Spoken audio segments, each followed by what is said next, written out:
3, 2, 1.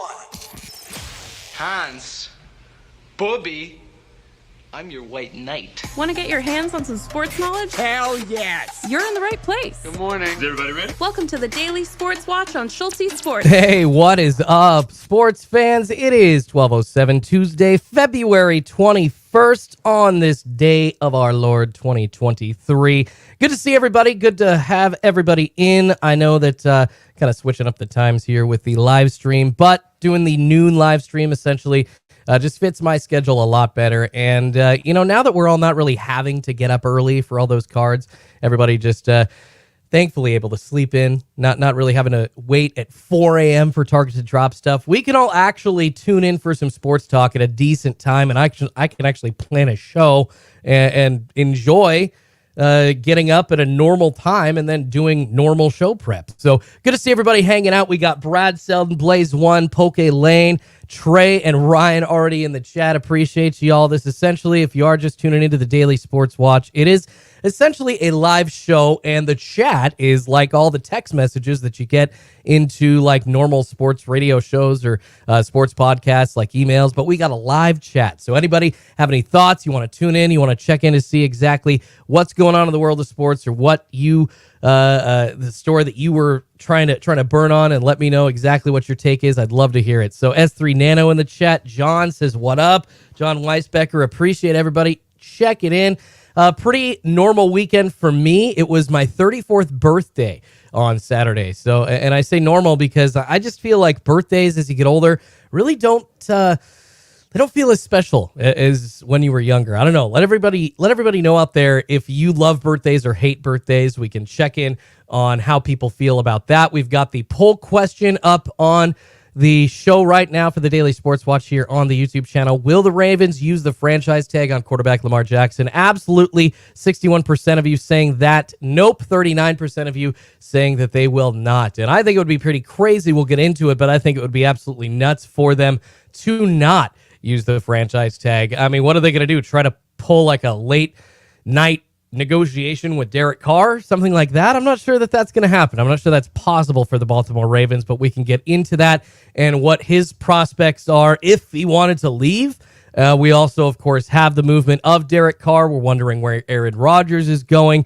Daniel Jones, is he going to get like $40 million from the New York Giants? So much to talk about today in the world of just quarterbacks. But then, of course, the NBA All-Star Game happening over the weekend as well. And I appreciate you guys. Ryan Wells says, happy belated birthday, brother. Poke Lane says, happy late birthday. Appreciate you guys. Thank you for the birthday wishes. And we will get into sporting it up.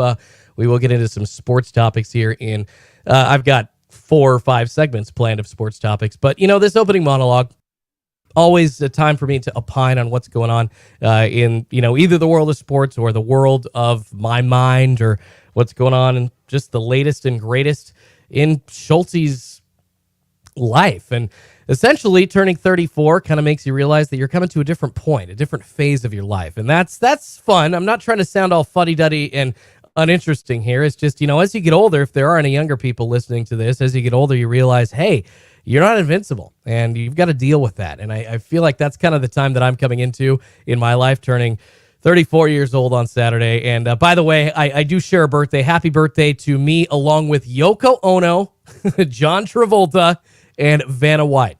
That is right, the lovely Vanna White, who dons the letters on Wheel of Fortune. Then, of course, famous actor John Travolta. I don't really care about Yoko Ono, but Brad Selden Esquire says, I just turned 50, bruh. Brad, happy birthday, man. Happy belated 50th. I'm sure that you're feeling what I'm feeling, but like tenfold. And I'm sure that I'll be feeling like that when I'm 50 as well. So not trying to insult anybody older than me, just absolutely trying to deal with those feelings of turning 30 plus. Once I hit 30, I'm like, all right, not a kid anymore. Gotta really step it up. Gotta step my life up. Gotta step my game up. And now we get to 32, 33, 34. Just with each year passes, you really do realize your own mortality. JML says, I'm old. Actually, I'm only 12. See, that's the thing, JML. I'm like 12 years old at heart, but I do, tend to act like a kid a lot of the time, but still like to take advantage of my adult years and act like a degenerate as well. Ryan Welsh says, with age comes wisdom. It's very true. It's very true, Ryan. Zach Sports Cards and Collectibles says happy birthday. Appreciate you, man. Appreciate you guys. Really, I wasn't trying to bring that up looking for birthday wishes. It kind of sounds like I'm just, over here looking for birthdays. No, of course not. Thank you for the wishes. I appreciate that. Just definitely on my mind as we get into, I think about like what I used to do, get into this week and get into like setting up this topic or these topics for the show today. Just thinking like what I used to do for my birthday and then what I do now. Because when I was a kid, I don't know what y'all did, but I mean, we had a local laser tag thing near us. So there was like, it was right next to a party store and it was really awesome. There was essentially like, there was a building that had a laser tag park inside of it, and it was really small, but still you could house two teams of like 10, 12 kids and adults that are there for just a weekend of fun or a birthday party, which is usually what I was there for. So I remember when I was a kid, it was like going to do an event of laser tag. I think one year we did paintball, but that was too messy. And then we ended up doing a lot of Wonderland, the nickel arcade style. I don't know if I think near me it's called Wonderland, but around the rest of the country, there's probably different styles. And it's essentially like a cheap arcade with all kinds of fun, different things to do for all kids of all ages, like any kind of video game you wanted, any kind of arcade game you wanted. If you wanted to take tickets and turn it into a bear or some kind of cheesy, stupid electronic whatever that didn't work, they do that for you too. But that was kind of what I did going into my teenage years. And then remember one year my parents threw me a surprise birthday party. That was really cool.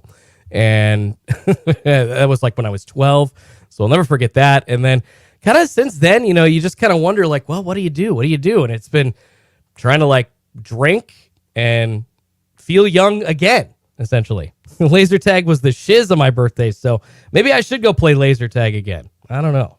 That was definitely the fun activity when I was a kid, but I don't think that's so in style now. Social media has kind of ruined those cool, like paintballing, laser tag. I feel like there's like a following for those and a niche for those kinds of things, but it really does, when you got a phone in front of your face and video games in front of your face all the time, kind of takes away the ability for you to go out and do those things with your friends. They just don't happen as often. I mean, we're talking, guys, this was back in the time when roller rinks were big. And my wife and I, we love Bar Rescue. We were just watching a couple episodes of that last weekend, and there was an episode of that where a roller rink was, I don't know if you all have seen that one, but a freaking roller rink was still open in like the early 2010s to mid 2010s. People actually going and skating, albeit sparingly, but this is what I'm talking about. Back in the day where there were more in-person options for entertainment. Ryan says kids would rather watch people paintball on TikTok. See, exactly, that's the problem. People would much rather watch that as opposed to go do it now. People would much rather not even play video games themselves, but watch other people play video games. It's crazy. All right, so we got a lot coming up on the show today. Of course, a massive weekend in the world of sports. We had the All-Star Game, NBA All-Star Game happening in Salt Lake City. I've got a little bit, and man, it's too bad it's not Monday. I got a little bit that grinds my gears about that. The All-Star Game happening in Salt Lake City, but it's never happened in Portland, Oregon. I know the excuse for that is because there is not enough hotel space. They don't have enough 4- and 5-star hotels here in the Portland metro area to house all of not just the players and coaches and teams, but media and their families that would come to town. But you know what? Damn it. If they can make it work in Salt Lake City, where I'm sure everything closes at like 8 or 9 p.m. Like, I remember when I went to Boise, Idaho, when I was younger, things closed at like 8 p.m. in downtown Boise. There was just not much going on at all. It's grown, and I'm assuming Salt Lake has grown to a point where you can actually sustain the infrastructure of an all-star game-like event, but I feel like if you can sustain it there in Salt Lake City, Utah, you can also sustain that in Portland, Oregon. But the major story, really, the major story of the All-Star Game, not the All-Star Game itself, not Damian Lillard winning the three-point competition. Congratulations, though I will have something on that in Schultzy's world coming up here when we focus on my favorite teams in the world of sports. But Mac McClung saving the dunk contest, at least according to Shaq and Magic Johnson. That kid coming in, oh my goodness, you guys, this was unexpected. I don't think that anybody thought that this basically G League player who's played 2 games in the NBA to the point before he won the dunk contest, was actually going to take that down. And it was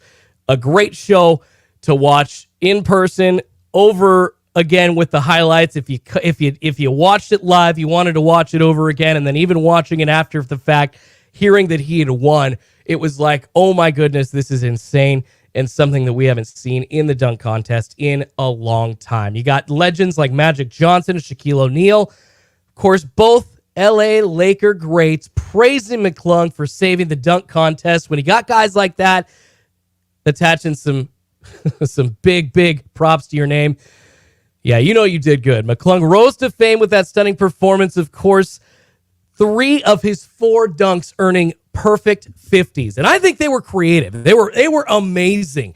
Dude was saying he watched a lot of Vince Carter. What's going on, Battle VR? How you doing, man? Appreciate you checking in to the Daily Sports Watch. This is, of course, live. We got it going on as a podcast as well, but you'll have opportunities to check in as a viewer on the stream. You can do that basically through the chat like you would as a texter or a caller into like a normal show. So we're here, we're interactive, and we're going to have a lot of interactive segments coming up here as I'll introduce through the week as well. But when you got legends like Shaq and Magic Johnson for the Lakers saying that McClung saved the dunk contest, comes out, 3 of his 4 dunks were perfect 50s. I think the other one was like a 48 or 49.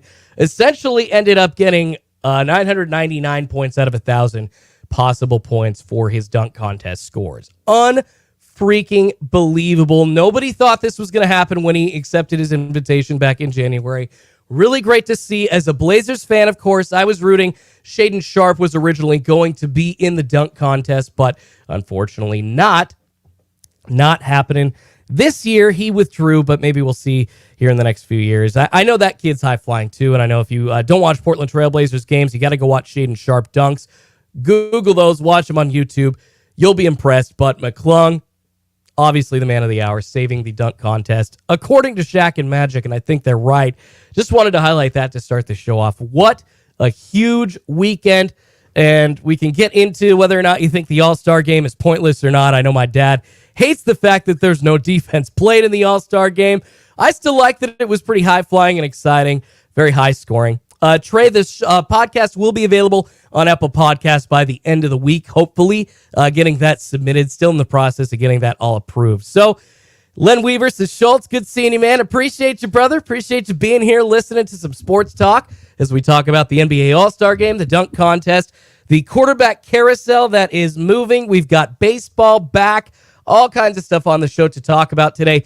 Would you rather? I'm going to present to you all kinds of scenarios in the world of sports regarding the news and ask, would you rather one or the other? And then I'll give you my daily betting picks coming up later at the end of the show. But first, my favorite segment of every day, we've got the Daily Playbook. Looking for the top 5 sports stories of the day? Can someone please tell me what's going on? Information is power. News. And boom goes the dynamite. Look no further. Okay, settle down, Spaz. It's the Daily Playbook on the Daily Sports Watch. Number 5.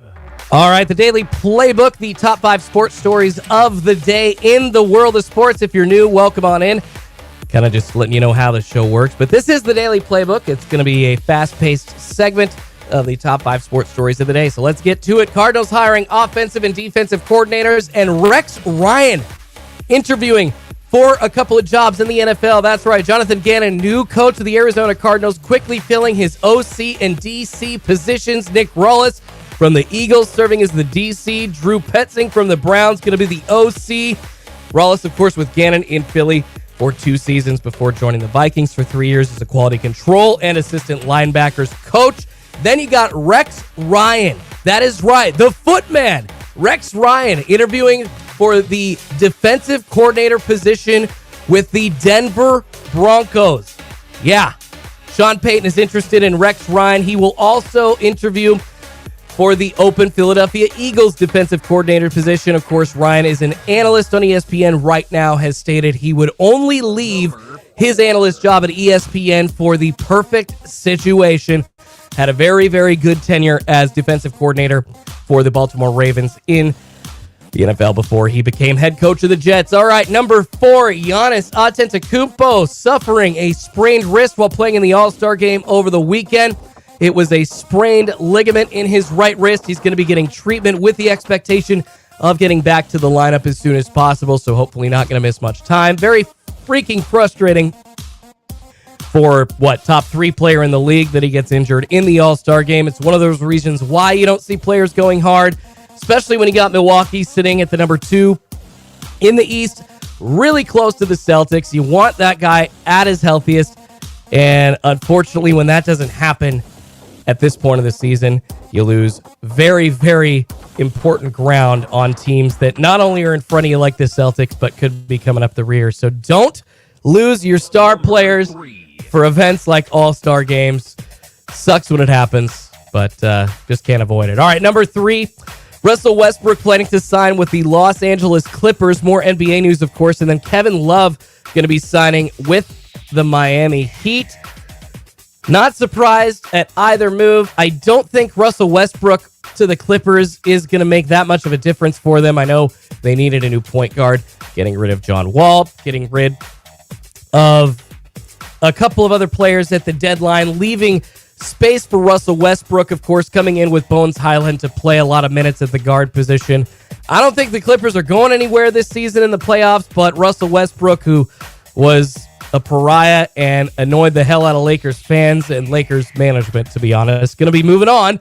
And after his buyout from the Jazz, going to the Clippers. Does it make a difference? I don't think so. And then Kevin Love, his buyout with the Cleveland Cavaliers, complete signing with the Miami Heat on a $3.1 million deal, appearing in 41 games this season. For an older veteran, still very, very solid. 15 points, 10 rebounds, 2 assists per game.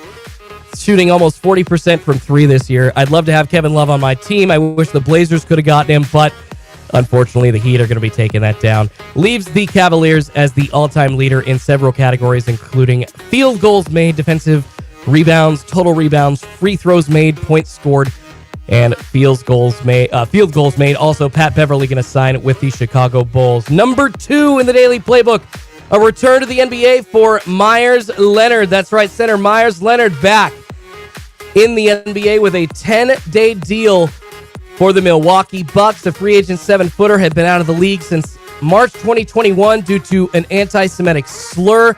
Muttered something very, very offensive on a video game stream, as well as an injury, some post-surgical nerve damage on his right leg. But back with the Bucks, they've wanted somebody big with some playoff experience and shooting ability. He has both 28 playoff games in 7 seasons with the Blazers and can shoot the 3. Myers essentially back in the NBA after spending time being away because having to pay the price for being just totally ignorant and an idiot for uttering such a terrible thing. It doesn't matter behind closed doors. You shouldn't say that stuff at all, but the fact that he uttered it on a stream like that, just ridiculous. But you know what? I know Myers. I've met him. He's a good dude. Just made a bad mistake. Hopefully this chance back in the NBA allows him to continue his career going forward. All right, and the number 1 story in the Daily Playbook, Brooklyn Nets head coach Jacques Vaughn agreeing to a multi-year extension. This is his second stint with Brooklyn. Going to keep him under contract through the 26-27 season this time around, taking over for the fired Steve Nash on November 1st. And since then, surprisingly, leading Brooklyn to a 32-19 record. And I don't say surprisingly, like I didn't expect him to do it. That roster situation has been so tumultuous and been in such flux with trades going on, with players demanding things, not wanting to play.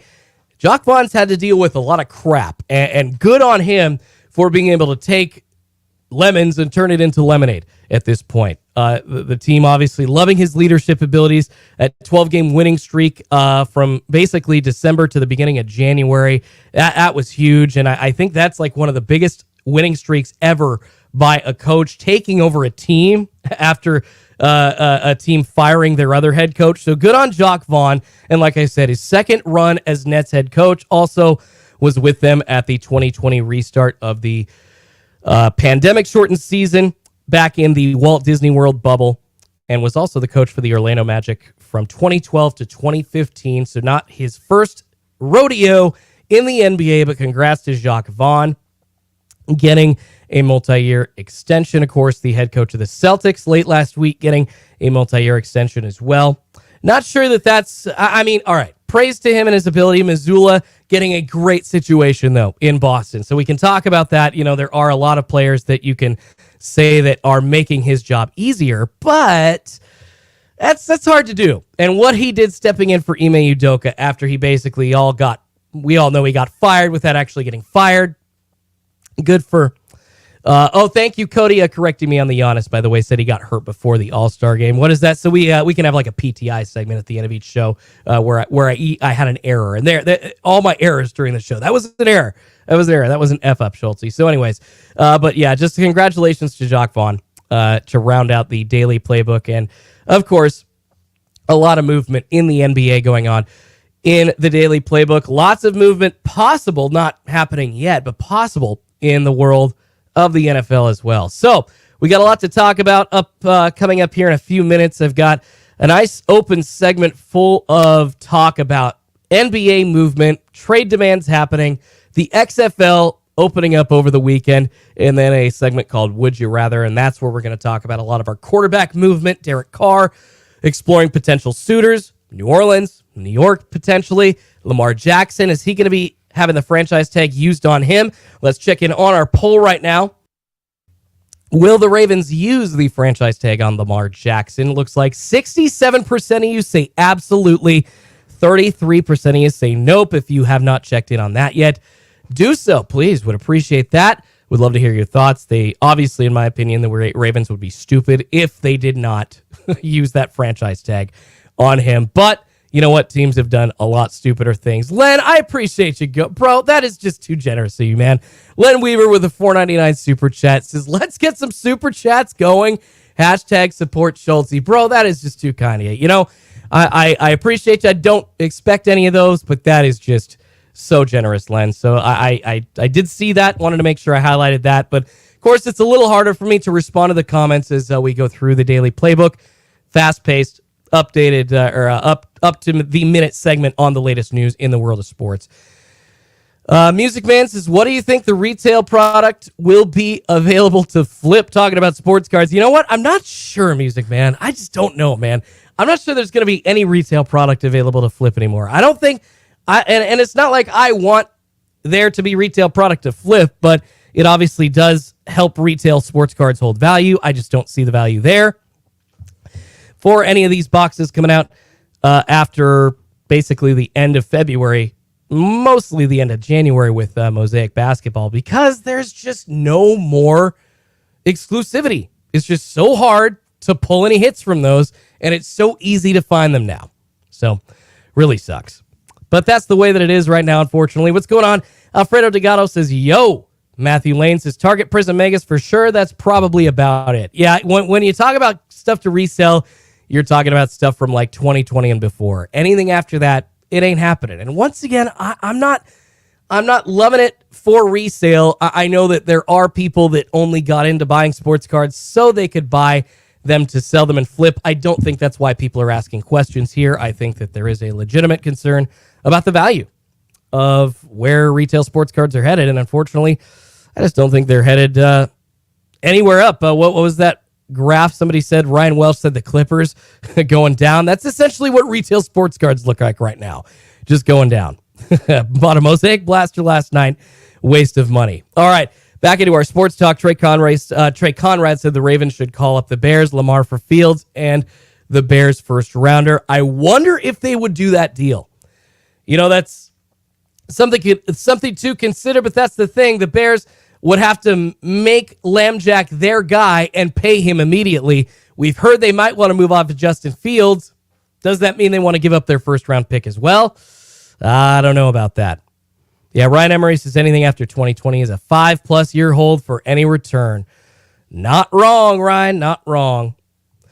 Yeah, Music Man says 99% of your Discord is flippers. Sucks that people don't care about Drawfus. It's not flippable. I agree, Music Man. It'd be nice if, like the Discord, like the people, not the OGs of the Discord, but I'm talking about those fair weather fans, people in the Discord that, they obviously love sports. They love sports cards, so they have to love sports, right? We're talking sports, and I here trying to come up with some fun topics and some planned segments, and hopefully we get a few more of them going forward. But anyways, as Matthew Lane says, he would move off Fields. We got to get into my My World. It's a segment, if you're new to the show, where we examine what's going on with my favorite teams in the world of sports.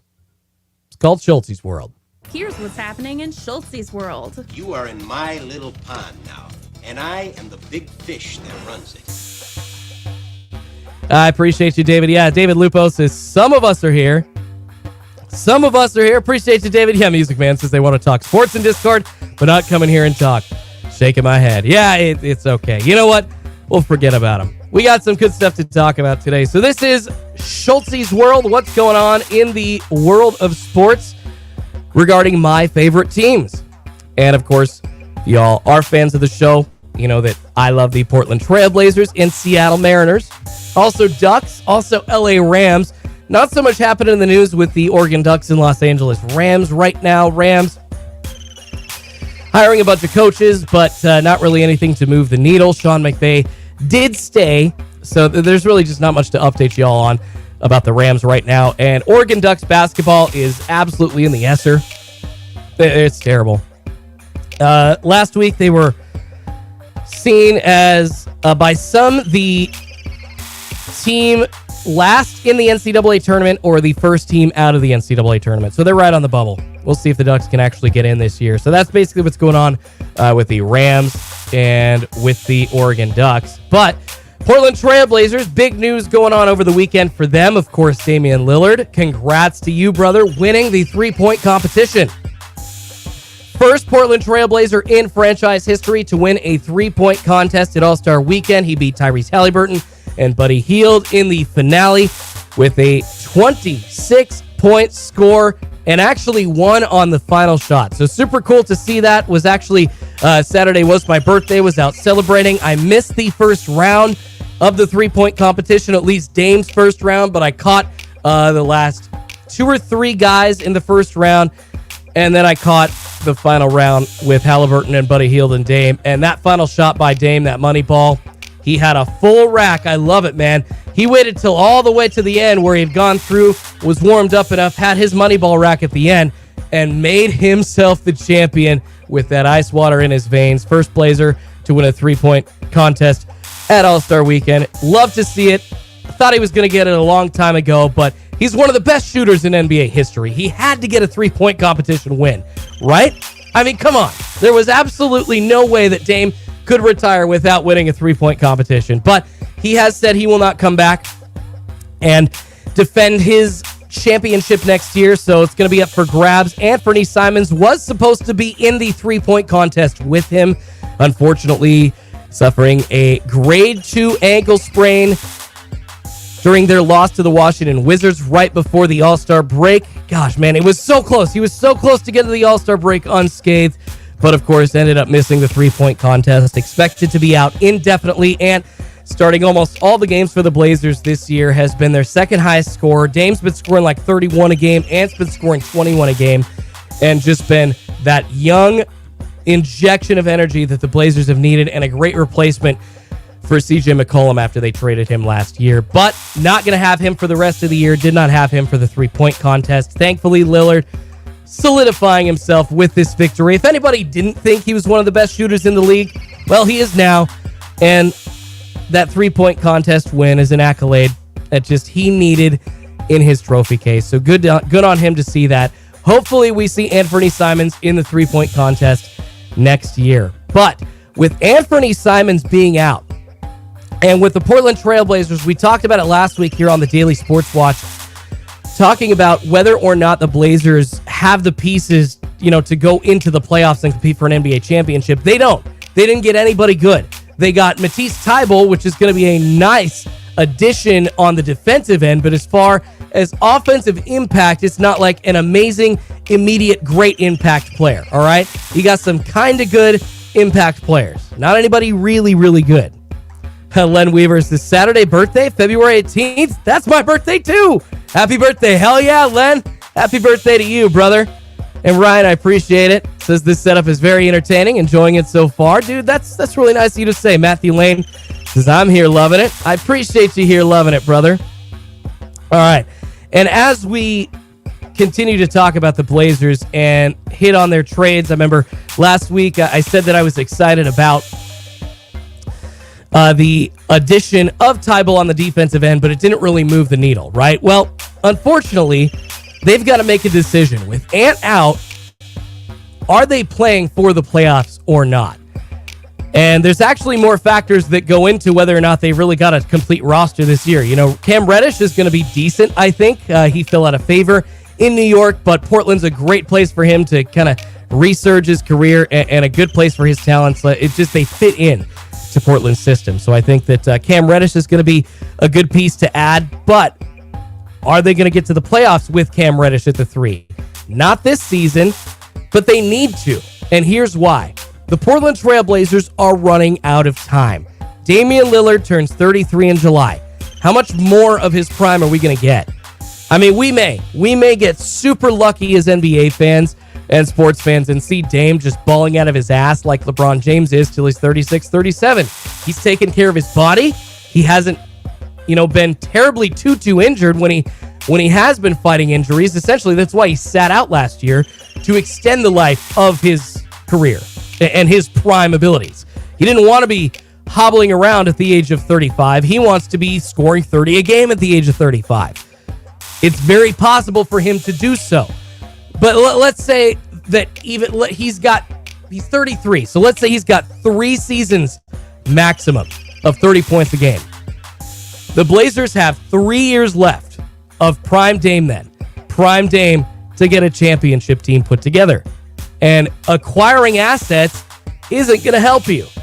You've got to get that championship piece, that extra player, somebody, it's not going to happen, but like a Paul George, like a 3-and-D guy to complement Jeremy Grant and Anthony Simons and Damian Lillard. And frankly, at this point, if you got an offer for somebody like Paul George, or this would never happen, but if the Portland Trail Blazers got the call and said, hey, we'll give you Kevin Durant, but we want 4 first-round picks and Anthony Simons and Yusuf Nurkic and another player, I'd take that deal every day of the week, every single day of the week, because we're running out of time with Dame. And unfortunately, along with running out of time, their need to get to the playoffs is also kind of amplified by the fact that we talk about trade compensation and them actually trying to get those assets together to trade for a big piece to pair with Damian Lillard.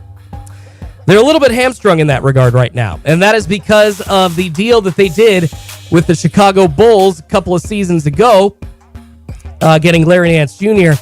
and flipping a first-round protected pick. Getting Larry Nance Jr. for a first-round protected pick and Derrick Jones Jr. And essentially the protection language around that said that if the Blazers didn't make the playoffs for the next 5 seasons, that pick was lottery protected. What that does is hamstring the Blazers' ability to trade future picks, to put together a massive trade like the Phoenix Suns did. But the NBA allows you to trade a first-round pick every other season. Well, the Blazers can't do that right now because their pick is still lottery protected that they traded to the Chicago Bulls. They need to get to the playoffs this year so they can remove that lottery protection so they can actually make those deals, trade those 3 first-round picks, in 2027, 29, and 31, and then do pick swaps in the other 2 years, however the other team wants to do it, to get that piece for Dame. That's the only way it's going to happen in today's NBA, and it's the only way the Blazers are going to get somebody that can help Dame get the Blazers to the championship.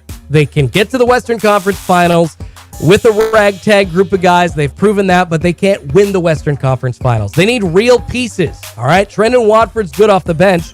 I like Cam Reddish. I love Jeremy Grant as a starter, and I like Yusuf, but they need an upgrade at the big over Yusuf Nurkic. And if that's what they ended up doing, swapping out Anthony Simons and Yusuf and 4 first-round picks for a big to pair with Jeremy Grant and to pair with Dame Lillard, shoot the shot for a championship? Yeah, I'm for that all day. So that's what's happening in the world of the Portland Trail Blazers. The Seattle Mariners, of course, in the middle of the world of baseball. Baseball officially back, baby. Loving it. All the Mariners, back at spring training. Of course, a lot of players are going to be leaving, not just for the Mariners, but for all teams because the World Baseball Classic starting up here pretty soon. And I've actually got a great question about that coming up in Would You Rather, so we'll get into that here soon. But Mariners have a lot of different storylines going on at spring camp right now. Harry Ford, their number one prospect. He's a catcher. Awesome. Going to be soaking up the knowledge from Cal Raleigh, but you kind of wonder where the Mariners are going to go with a catcher as their top prospect. Maybe they're going to convert him to first base. Maybe they're going to convert him to third base. They don't need to do that. They got Ty France and Eugenio Suarez, and obviously Cal Raleigh entrenched at the catcher position. He is still very young, though, so not like he's going to be fighting for time in the majors this year, but maybe get to like AA is what some prognosticators are predicting for the Mariners' top prospect. He is going to be one of those guys leaving for the World Baseball Classic, going to be playing for Great Britain, and just a young 20-year-old kid that apparently has the IQ of a veteran that's been in the league 10 years is what scouts are saying about him. So we'll see if Harry Ford, Mariners' number one prospect, can make waves. One big story out of Mariners spring training there. The other one, I think y'all know about this guy, Jared Kelenic. His other team, or his old team, the New York Mets, been in the news a lot for the money that they've spent in the offseason, as well as Steve Cohen coming out and saying, I don't know, guys, maybe don't depend on the Mets being so good so fast, even though we spent all this money.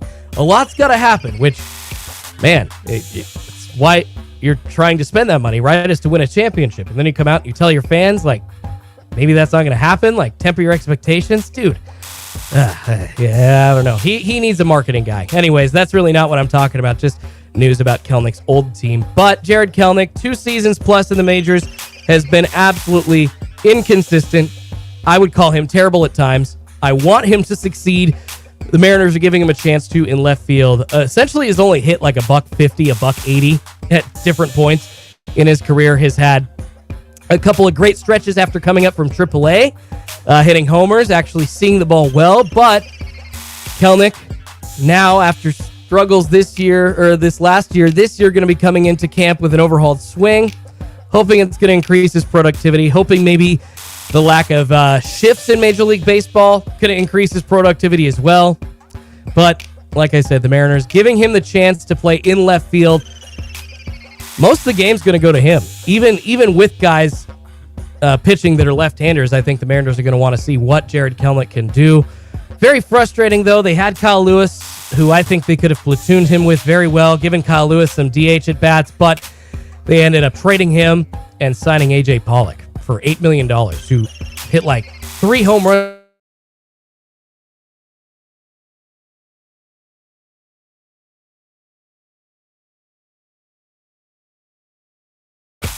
And Kyle Lewis is probably going to hit 20 homers in Arizona. So don't like that trade. Not always just going to ruffle my skirt about any news with Jared Kelenic. But let's hope that he can progress this season offensively. Had a great year on the defensive side of the ball.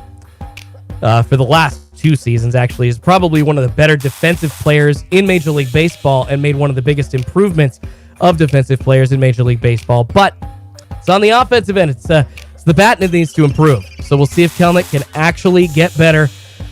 And if not, he's going to be gone. And the Mariners are going to be suffering through A.J. Pollock and a gaggle of minor leaguers at left field this year because they traded Kyle Lewis.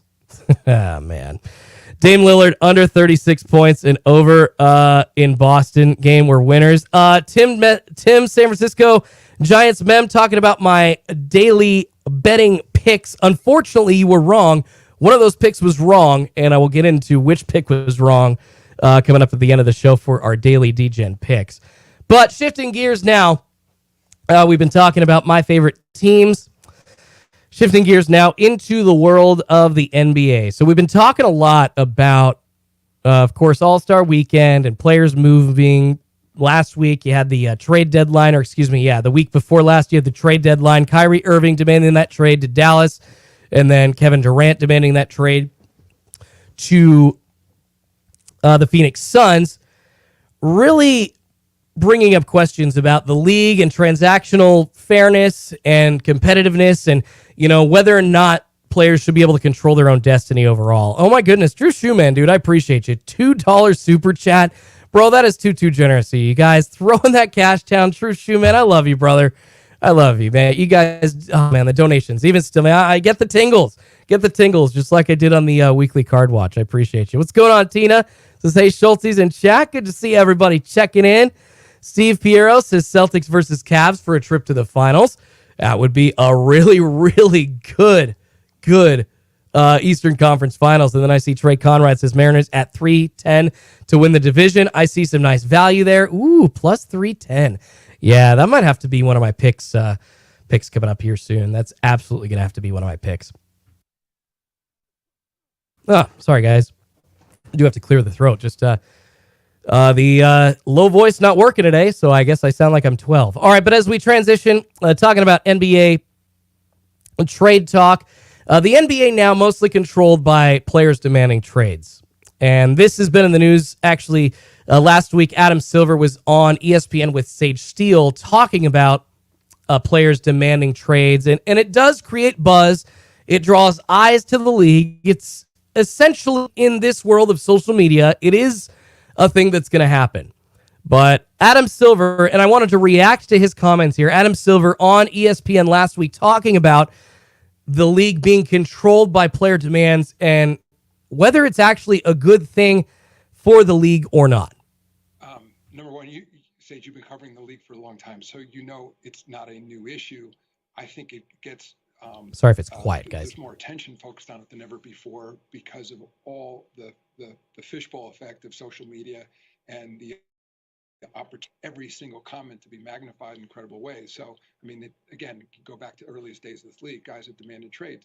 Having said that, of course you want players to honor their contracts. You want to the extent that there's always going to be discussions that go on behind the scenes between players and management about whether it's the right situation for them. But you never want to get to the point where a player's literally demanding that he goes somewhere else. And so, again, something we're discussing in collective bargaining, there aren't, again, any simple fixes here, else we would have done it. I think, on the other hand, a certain amount of player movement, now I'm not focusing about on demands, but in this year, for example, in the week leading up to the trade deadline, something like 12% of the league changed teams. And that's something that we were intentional about because we shortened contracts. We recognize that ability for teams to rebuild now it's not just about players, but for teams to make changes in direction, that's healthy around the league. So again, it's about finding the right balance around player movement, but trade demands are a bad thing. We don't want them to happen. Yeah. And we got to focus on that and make sure that everyone is honoring their agreements. Sorry about that. Found the right volume knob at the end. Still working out the kinks in this, guys. This will be all smooth here in a couple of weeks after I figure out this whole setup and exactly how it flows along. And Fast Eddie P, I appreciate you. A $10 super chat from Fast Eddie P says, great content for my workout, bro. Appreciate that, man. That is super kind of you to say. Thanks, Eddie. I'll have this live streamed every day, Monday through Thursday, noon on YouTube Pacific time, 3 East Coast time, and then of course this will be a podcast. I will let you all know. Getting it on the platforms right now, it's like an acceptance process and just kind of getting through a couple of days of red tape, and that'll happen soon. But to react to what Adam Silver just said, Fast Eddie P, I appreciate you, man. That is too generous, bro. That's seriously, guys, those $10 super chats, that'll help me keep in the show. Dang right. So I appreciate you for sure. Big comments there from Adam Silver talking about players demanding trades. Player movement has always been a major topic of conversation around All-Star Weekend because you got guys coming together, essentially forming the two super teams from each Eastern and Western Conference, and seeing all the best players, playing together always brings thoughts up like that. And it's kind of one of the reasons why in, the early to mid 2000s, you started seeing, instead of just the conversations being had about it, teams started really just doing it. You remember, I think it was 2003 or 2004, maybe a little bit later than that, maybe 2005, when the Boston Celtics ended up making huge waves in the NBA and acquiring Kevin Garnett and Ray Allen to pair with Paul Pierce to form a big three, and essentially throwing out the old idea of players sticking with their franchise teams to try and win a championship. Teams that drafted them, players holding loyalty, well, that didn't look as attractive after the Boston Celtics grabbed Garnett and Allen and they ended up winning a championship. Players started rethinking how they wanted to do business. And that led to different actions of different players, like Carmelo Anthony, for instance, demanding a trade from the Denver Nuggets back in the day. I think this was 07-ish to the New York Knicks. Essentially turning into what we see today, Kevin Durant, Kyrie Irving, each forcing trades through their leverage because they're essentially going to go and leave the team without any form of compensation. That's why I love the draft pick compensation that teams in Major League Baseball get. This really forces players to kind of work with their franchises a little bit more, but they're also hamstrung a little bit differently by the arbitration system, and they're forced to have 6 years of essentially no say in their lives or where they play. And I'm not sure I like that, but draft pick compensation really helps, and it would be something that I think the NBA, it would behoove them to add, and it would keep something like this from happening or players making demands on the eve of their free agency. And that's what happened with Kyrie Irving and Kevin Durant saying, hey, you don't give me up and get something for yourself, I'm gone, and you're screwed. And the Nets essentially had to bow down. And Kyrie, speaking about freedom, speaking about wanting to get a new fresh start, I mean, it's the third time we've heard that from him. Is this really any different? Come on. LeBron James, of course, another example of a star who's played for multiple teams in his career. Essentially, this is the best player in, the league that we're talking about, getting to control exactly where he wants to go, including coming back to a team that he had once shunned. And the Cleveland Cavaliers, obviously. It's just crazy. There's just been an influx in player movement over the past decade and a half or so. And of course, with All-Star Weekend happening, it brings attention from the league, all the social media buzz about super teams and about these players playing together. Yes, I feel like NBA writers and the NBA fandom at mass wants to watch like LeBron James and Giannis Antetokounmpo play together. I don't want to see that. It's just too easy at that point. But that's what I truly feel like a lot of the bigger NBA writers out there and some of the more fair weather NBA fans out there want. This used to happen every so often. Carmelo Anthony was one of the first big cases of it. Now it's happening all the time. And with that influx of player movement, it really does, as Adam Silver says, creates a need for balance. And that is, I don't want players powerless. I hate that. These guys are grown men. They're working a job. They're getting paid for a job. They should be able to have some say in that job. Of course. Come on, they're human beings. I'm not trying to submit that like they should just be listening to the demands of their teams all the time. I think that's crap. However, a point that Adam Silver makes that I really think should be highlighted is that these players signed contracts. And when you sign a contract with the thought in mind that you're going to, maybe not give effort for the last 6 months of that deal or try to squeeze your way out, that it's bad business. And it holds teams back. And frankly, it holds the league back overall, because then you got just guys kind of jumping from team to team. All the Lakers are going to win a championship this year because LeBron and KD are playing on the Lakers. And then, where are they going to go? New York next year? Then it's going to be the Knicks. Like, it does not create anything conducive for a league getting better, a league growing. I don't think the NBA wants as much parity as the NFL, but it needs some.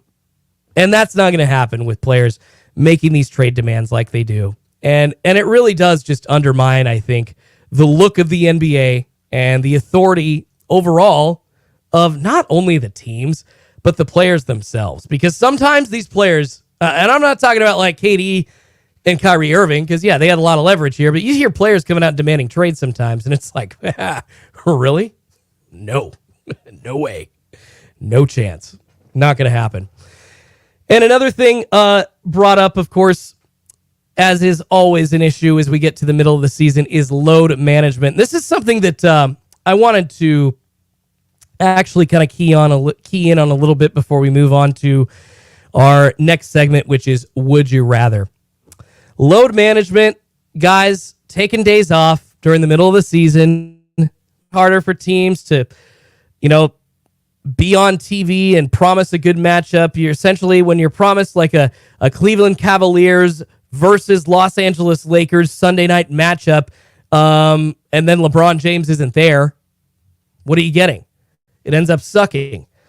And it's nice to hear, speaking of load management, Anthony Edwards, obviously y'all know who he is, the sports card collectors out there, really, really great young player for the Minnesota Timberwolves, came out and said that he hates load management. All these guys, this is a quote from Ant, all these guys sitting, resting, just play, man. These people might not have enough money to come out one game, and that might be the game they come to, and you're sitting out. Man, that's what he's saying. He's like, people paying that money, people supporting you, showing up to watch you, and you doing them dirty by not playing. And I love what Anthony Edwards has to say about that. Micah Parsons, if you don't follow him on Twitter, Cowboys linebacker, he is an absolute amazing follow on Twitter. He tweets out so many opinions about not just football, but obviously other sports topics as well. Micah Parsons in his tweet says, I don't miss games simply because you never know when your last game will be. Life's so unpredictable. If I can breathe, you'll see number 11 with the star on his helmet every Sunday. You only get one shot at this opportunity, and someone is always coming to replace you. Yeah, see, that's the thing, too. You think about guys like, and I think this is a great example of like James Harden. Perfect example.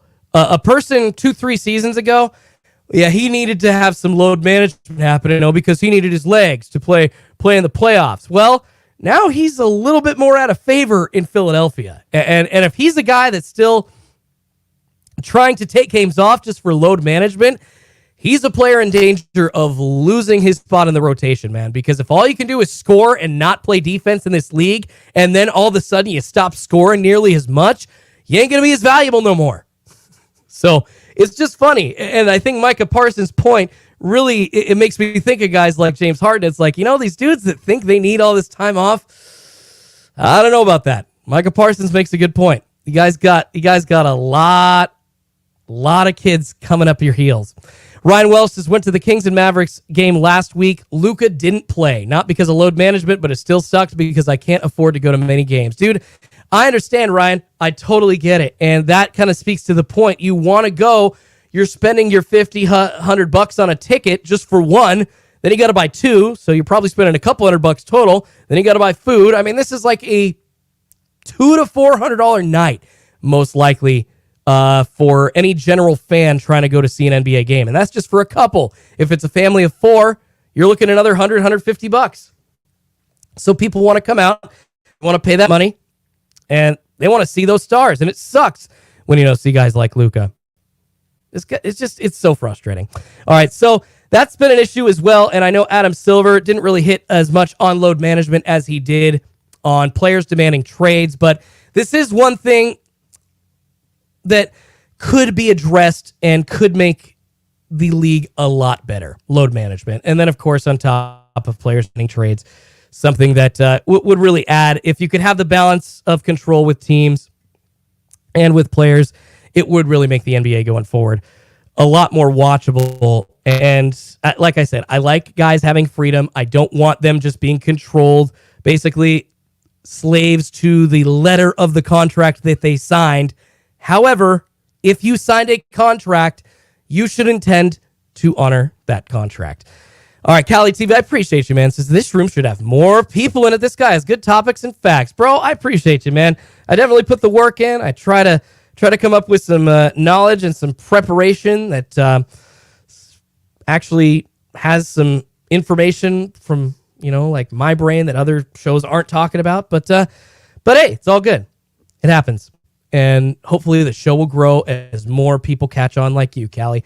I appreciate you. All right, I did have a whole other section on the XFL and if you watched it over the weekend and why I think a couple of things from the XFL are going to be really good additions if they ever get to the NFL or other sports leagues, and why I think other leagues should be doing what the XFL is doing. We're going to get to that tomorrow because we now have to get to a very fun segment called Would You Rather. Let's play Would You Rather, a sports edition. Sometimes in life, the hardest decisions are the toughest. All right, Would You Rather. This is a sports edition themed segment where we take different questions and ask you maybe some hard decisions. Would you rather? I mean, this is kind of like that college drinking game that you played back in the day. Would you rather, like, kiss a pig that had just eaten from a trough, or would you rather sit in a porta potty and lick the toilet seat? Like that's the kind of stuff. But these are all sports themed based questions and kind of what's going on in the world of sports, at least topically today. So first question, because we are in the start of spring training, just something that I've kind of been having on my mind, and I asked a version of this last week, but starting different teams with different star players. And I've got a couple in mind here, and I want to see who the people in the chat room would rather start their team with. Mariners star center fielder Julio Rodriguez, Kansas City Royals star shortstop Bobby Witt Jr. Would you rather start a team with Bobby Witt Jr. or Julio Rodriguez?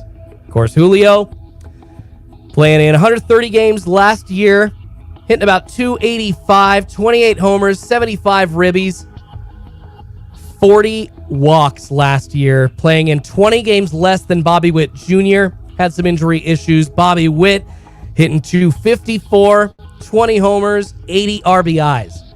You want to start your team with a young star shortstop or a young star center fielder?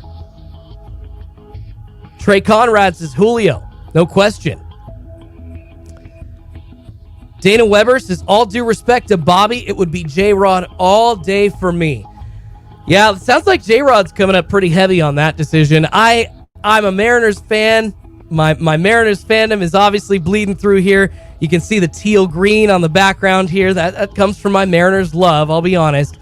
And not just because of that, I know it shows through. I have to say Julio Rodriguez. Julio, I believe, is the more complete player. I believe he is much faster.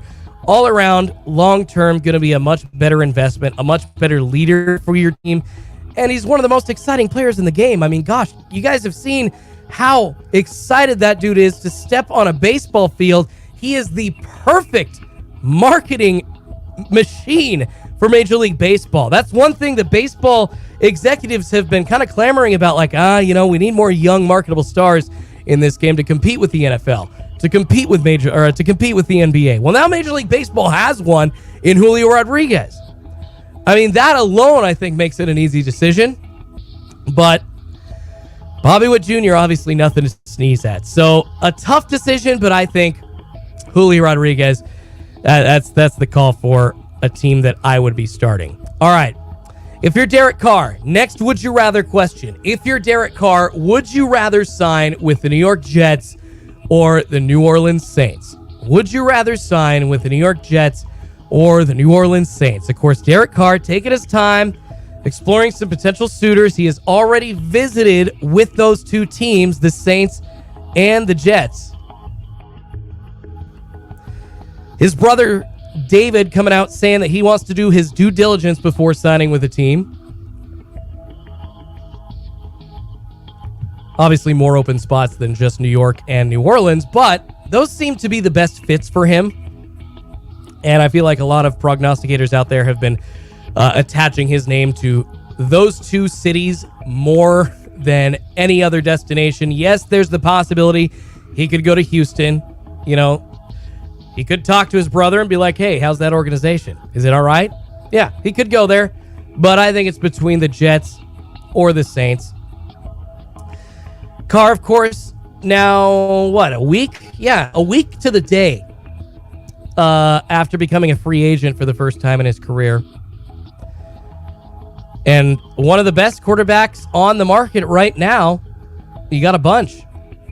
Aaron Rodgers also on the market, but Derek Carr, a lot younger, 35,000 passing yards, 217 touchdown passes under his belt, 4 NFL Pro Bowl selections. If I were in his shoes, I'd probably have to go with New York just because they've got so much more talent. I feel like it's a much better situation. I like their coach, Saleh, better than the coach in New Orleans. Like I said, I mean, they just seem like a deeper team overall. Looks like a couple people in the chat chiming in. Ryan Emery says the Jets are loaded with talent. I love it. We got the Ryans today. Ryan Welsh says, I think the Jets, more complete team, better coaching.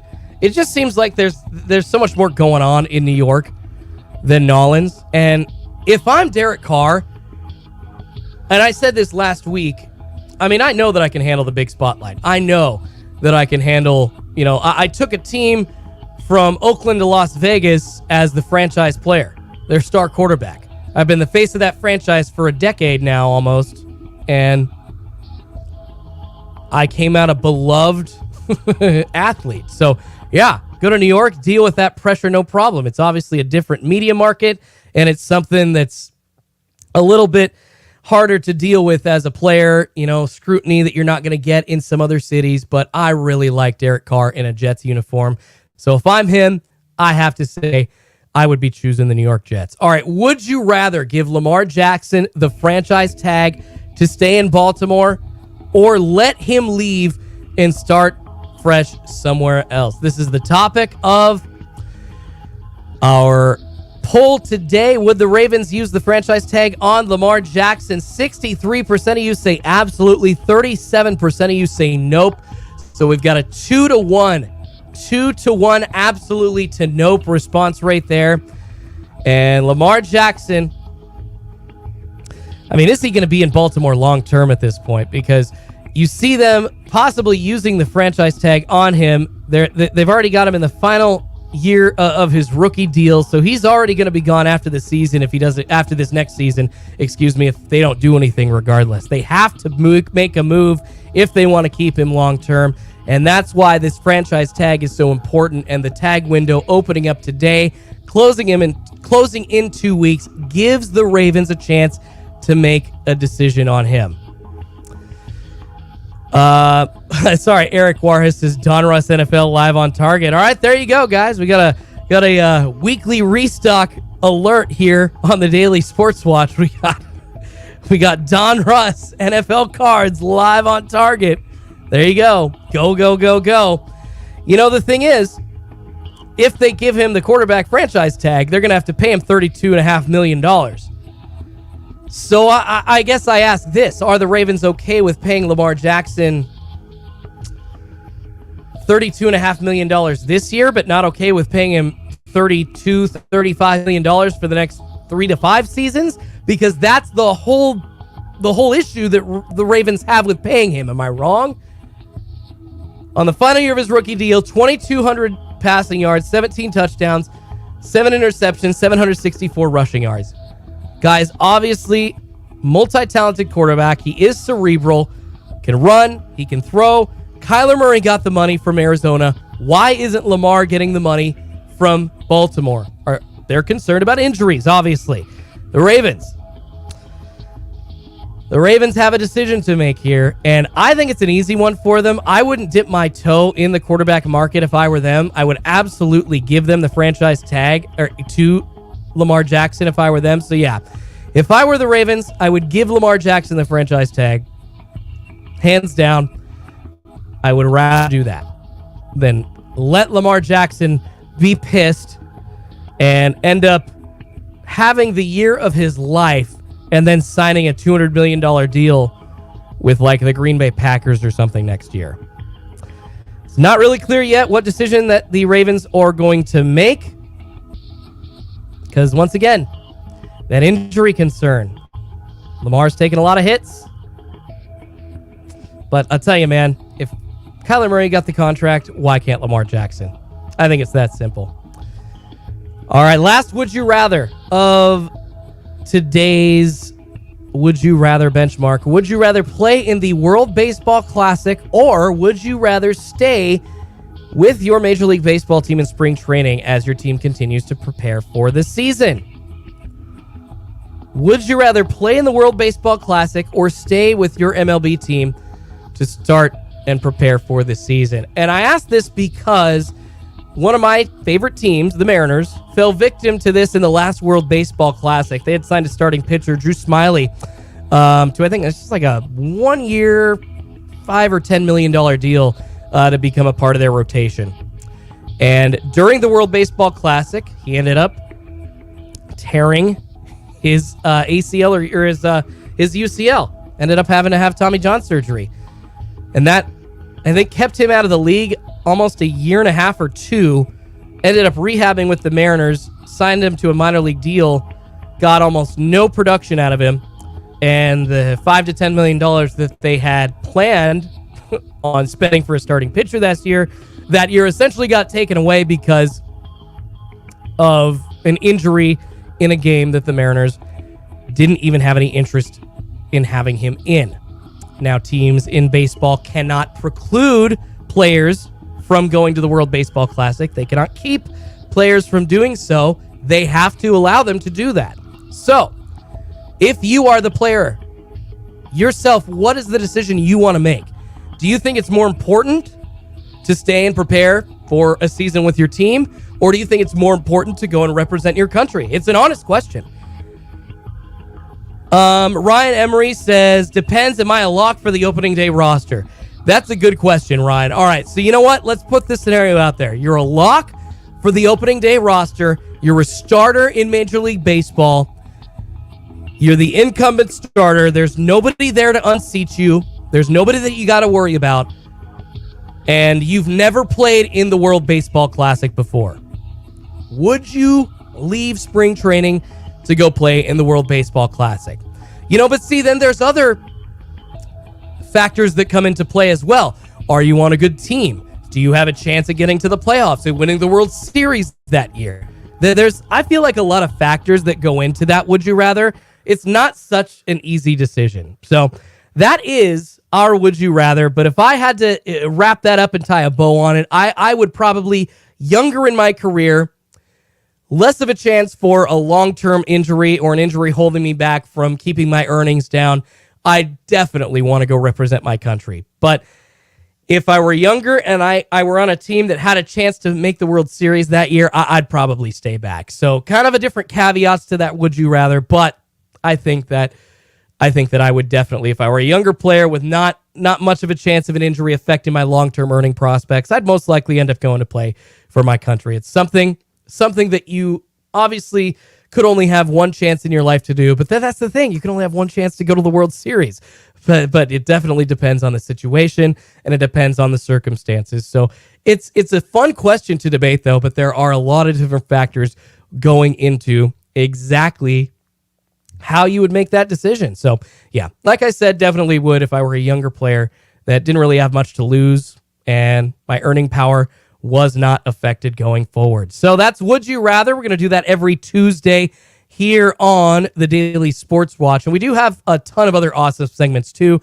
Tomorrow, Papa Schultzy Says. He comes on every Wednesday, gives the latest news in the world of sports and his takes on the latest happenings in like the NFL. He hates the fact that the All-Star game on Sunday was almost 200 points for both teams, so he's going to talk about that. And then I've also got a really, really fun one on Thursdays called This Week in Sports Rant History, where we're going to, every week, we're going to look at the calendar, and I'm going to find a rant that happened at some point in history during that time period of that week, and we're going to kind of talk about the circumstances leading up to that and around why that coach or player or executive ended up going off the rails. And we'll examine them going off the rails. It's fun.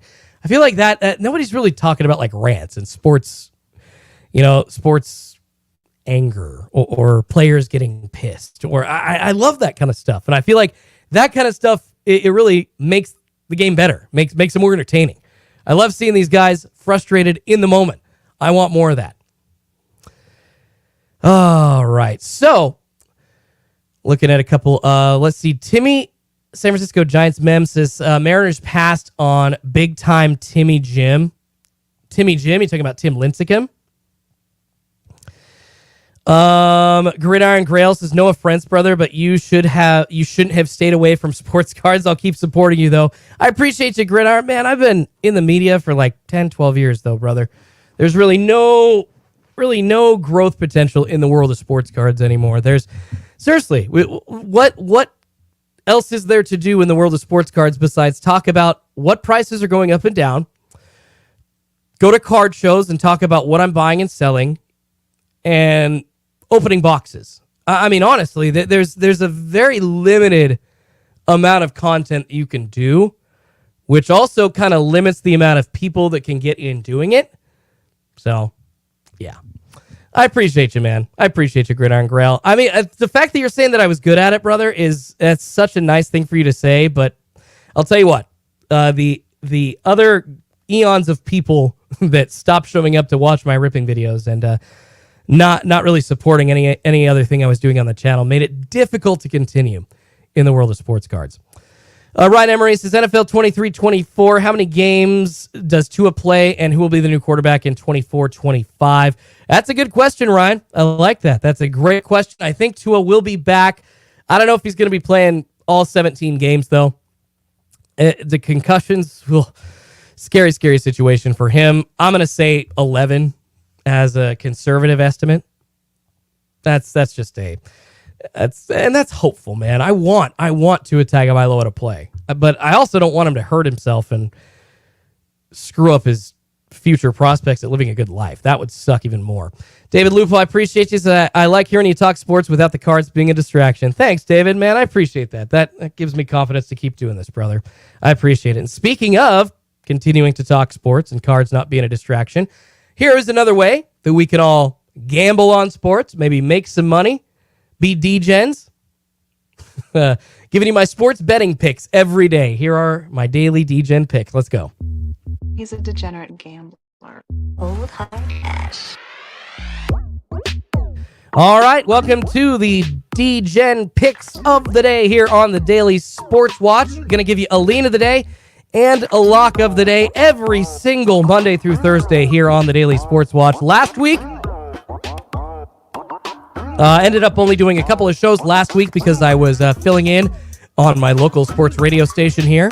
Very, very fun, but apologize so we did not get any picks in or shows in from last Wednesday and Thursday. But last week, doing all right. Get to our lean of the day first. Actually, did well on last Monday, but last Tuesday ended up picking Damian Lillard to go under 36.5 points. That was actually a loss. That was a loss. He ended up scoring 39. I did not think he was going to be able to go off for so many points in the first half like he did the game before, but I was wrong. He ended up going off for like 25 in the first half, ended up finishing the game with 39. So I was wrong on my lean of the day. That was a loss last Tuesday. I'm currently 1-1 for my leans of the day. Lean of the day today, though. It's a brand new day, Tuesday, February 21st. Gonna go hockey. Hockey tonight. Lean of the day. Taking the Detroit Red Wings money line versus the Washington Capitals, and here is why. It is a tight race in the Eastern Conference right now. If you're a hockey fan, you know that, and if you aren't, well, I'm telling you that it's a tight race right now.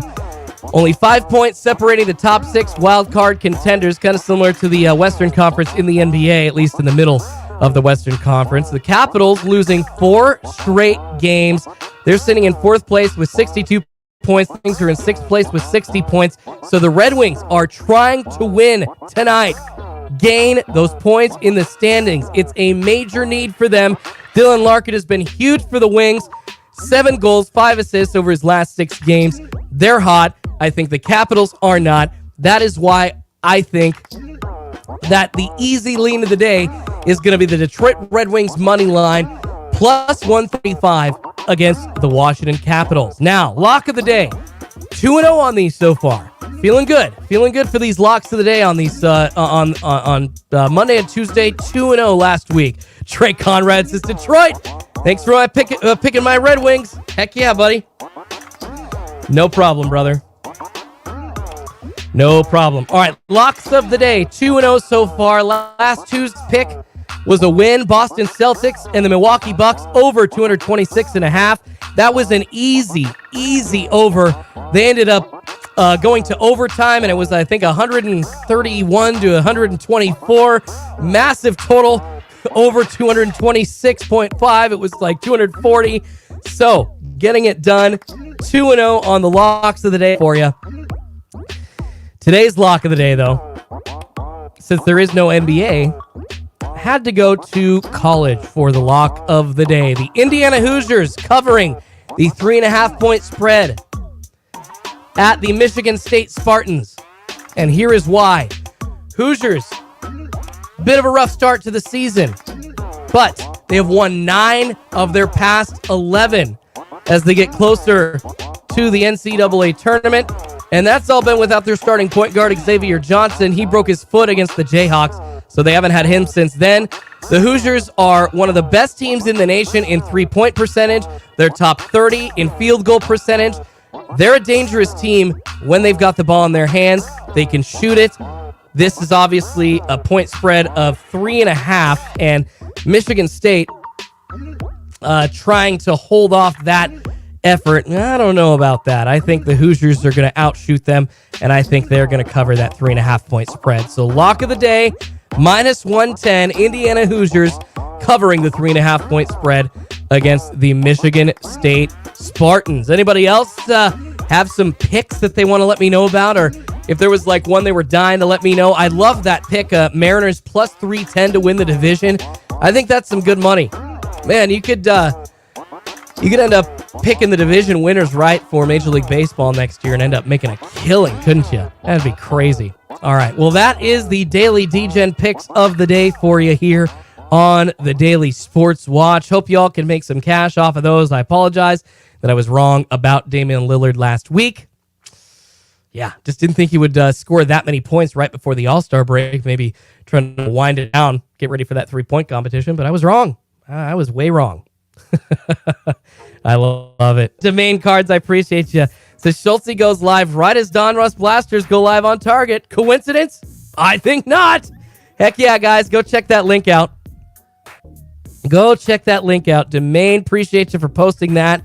He's got it in the chat for you if you do want to score some of that Don Russ retail as we get on out of here.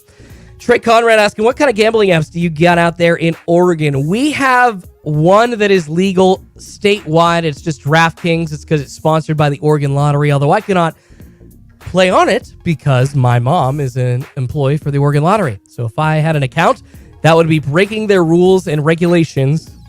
And not allowed. Not allowed. Can't do it. But anyways. All right, so that's going to wrap it up today. Talked a lot of NBA load management as well as player trade demands affecting the status of the sport and how people view it, how people watch it. Also had a bunch of stories about player movement in the NBA overall, quarterback movement in the NFL. Where's Derek Carr going to go? Where's Lambjack going to go if the Ravens don't want to hold on to him next year? Going to be a lot of questions hopefully answered in the next couple of weeks. Tim, San Francisco Giants Mems is just bet Wings, Hoosiers, Moneyline Parlay, pays nice. Tim, San Francisco Giants Mems is in the Lillard game. I took the under and it hit. That's awesome. I don't know how that hit. He scored 39. I mean, I got to go back and look at that, but maybe I was 2-0 and I just didn't realize. Damn. Maybe I was right and I just didn't know. But I saw he had 39 points. It was over. I was like, no, I'm screwed, man. But if you won, congrats. Don't go ask for your money back. That's the way to do it, baby. Maybe they screwed up. Yeah, Washington blew them out. Yeah, they lost to the Wizards bad. All right, everybody, we'll be back tomorrow at noon. We'll be talking about a couple of things from the XFL that I think would make every sport better if they included them. Seriously, man. If you watched the XFL over the weekend, you know what I'm talking about. If you didn't, then I guess it's a perfect tease to come back tomorrow and listen as to why I think it would be an amazing system for every single major sport out there and make every sport much more watchable. If every other major sport did this one thing that the XFL did over the weekend. And also how how I think the XFL can succeed going forward. Hopefully we'll have some news on some off-season NFL movement. Maybe a couple of more NBA players that got some buyouts at the trade deadline, signing with some teams. Who knows? Appreciate you guys. Ryan Emery, it's his first time watching the new format. Love it. Oh, dude, I appreciate you, man. Seriously, guys. I'm obviously a little nervous doing this, so a little clunky. It's not going to be very smooth at first. We'll get there. And everything will get figured out as I get further along into this. But we'll get out of here. Let you go and get you going about your day. Appreciate you. Somebody helped me come up with the way to end every show, so I will end this show as I end every show. I did it my way. All right, guys. Appreciate you. Schultzy out. Be good to yourselves and each other. Stay safe, y'all. See you tomorrow.